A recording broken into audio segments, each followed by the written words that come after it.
office. This is where I reside. In fact, sometimes I'm out in the shop, and the guys out in the shop, if I'm being a nuisance or kind of holding them to task, they'll say, "Why don't you go up front and sell something?" So when they say that, this is where I come up and land.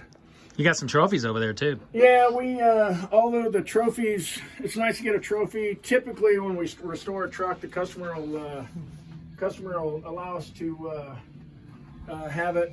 We'll try to put some windshield time on it, maybe 500 miles to break it in. Work out all the bugaboos and make sure it's running properly and don't have any squeaks and wiggles and giggles. And so when we do show, if we get a trophy, I always let the customer know, hey, your truck won a trophy. Do you want the trophy? Typically they say, no, you just put it in your display. So it's kind of cool to have the stuff up. If we win, that's great. If we don't, it's just, we're there just to hobnob and, meet strangers and talk to people about 60 to 66 Chevy trucks. That's my little office. I collect all kinds of stuff. This is kind of cool. This was actually that fella right there. I sent him a picture and that's actually a lead pencil. Wow. Lead pencil illustration drawing. Super cool. Did it from my photo. And, of course, anything's got 64 to 66. At one point, I owned a bunch of these trucks myself in my personal collection. I sent all the photos and then had a calendar made up. So that's awesome. That's what that is.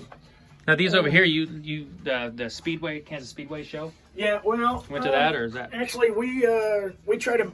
The Kansas Speedway used to host a Good Guys show up until it's been a few years ago since they pulled out of the Kansas City market.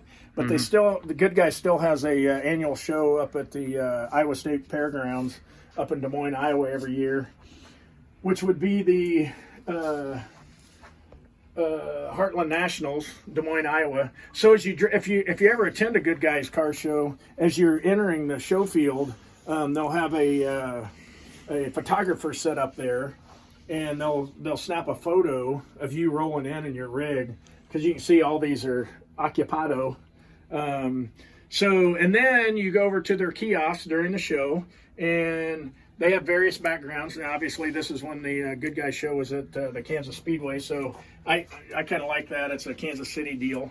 So they drop in the background for you, so you have a number of variable or variations of the backdrop that you get. So when we finish a truck, we show it at a Good Guys show. We always try to take a big frame or buy the big frame photo to put it up in the. I think I'll put the Good Guys website right here, since someone might want to go to that now. Yeah, that'll be cool. They're fun. The Good Guys show in Des Moines is a great show. It's a great venue. It's at the Iowa State Fairgrounds.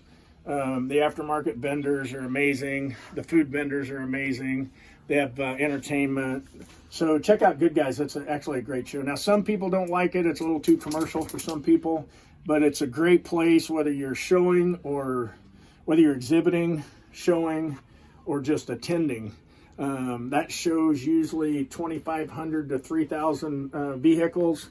Sometimes it's weather sensitive, and it's usually in and around the July 4th weekend. So a lot of people do family stuff on July 4th weekend. But some people plan their July 4th based on going to the Good Guys show in Des Moines. It's a great show. We've never won an award there because there's some pretty fantastic stuff there. But we always enter, and that's obviously the goal for us to show out up there.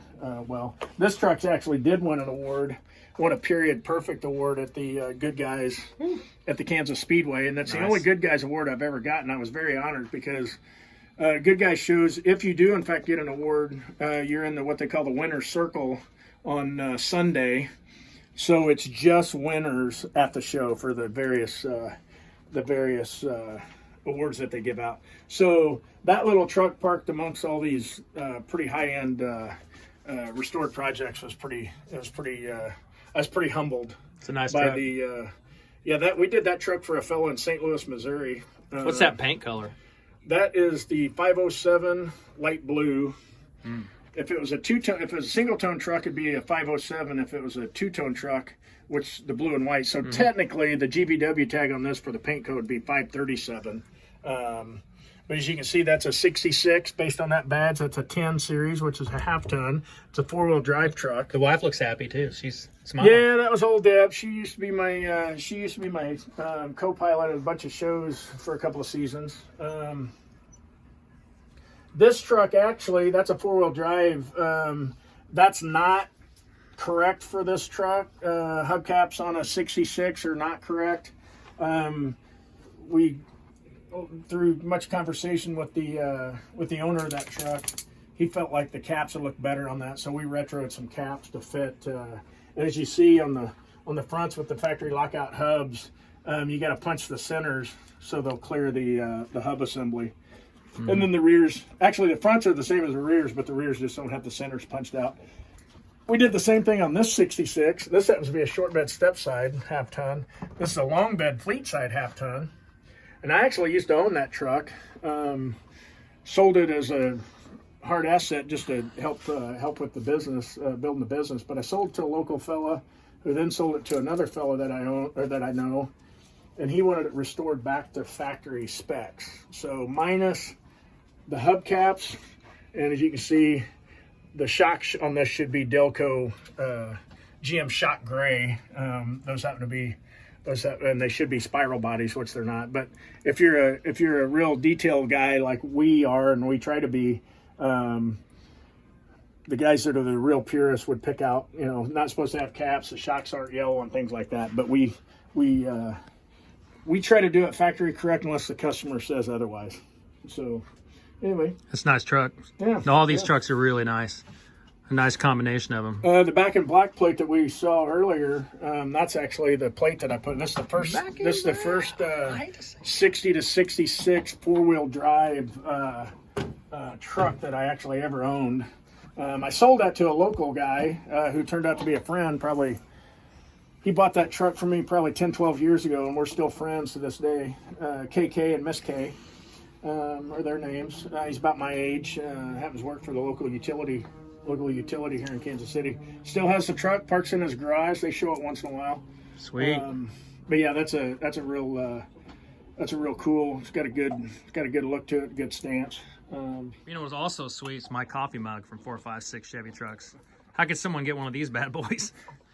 That's part of our swag. And sometimes if somebody places an order, it's fairly sizable order. I'll throw in a Yeti with their, our logo on it or something like that, or maybe a T-shirt, whatever I think the customer might appreciate and use. One of the things that we do at 456 Chevy Trucks, let's say you're prospecting a truck and maybe you don't have the resources or the mechanical aptitude or the space, or frankly the ambition. You just want to be able to get in it and drive it. One of the things that we offer at 456 Chevy Trucks is somebody's prospecting a truck. They say, I don't know where to get parts for the truck. I need some brake work. The carb needs to be rebuilt. All the usual stuff. One of the things that we offer is, if you buy the truck, whether you buy it from us or someone else, we'll do what I call a make-ready service. And I try to focus, I call it the 456 Chevy Truck Spa Treatment. Start, steer, stop. If it's broken, repair it. If it's missing, replace it. If it doesn't belong, remove it. Get it mechanically solid. But that's a service that we offer. So I always encourage guys, if you're looking at something, but there's some, but it needs this, but it needs that, we can help you through that. We can help you through that process. Not only help you prospect the vehicle, help you keep you out of the weeds as far as, if you're paying a fair market price for the vehicle, but also get it streetable, drivable, dependable. And we've had projects where we helped a customer not only prospect, we helped them retrieve it. We did the make-ready work for them. And then a year or two down the road, the truck comes back to us because they say, hey, we're ready to, we love the truck. My son loves the truck, and we're ready to do a frame-off restoration. And the wife green-lighted it, so, we're ready to have you do a frame-off restoration. So it can start from a very little, small item to, some tech support, through some parts, all the way through a frame-off restoration. So, if 456 Chevy Trucks can help you in that regard, reach out to us, 456chevytrucks.com.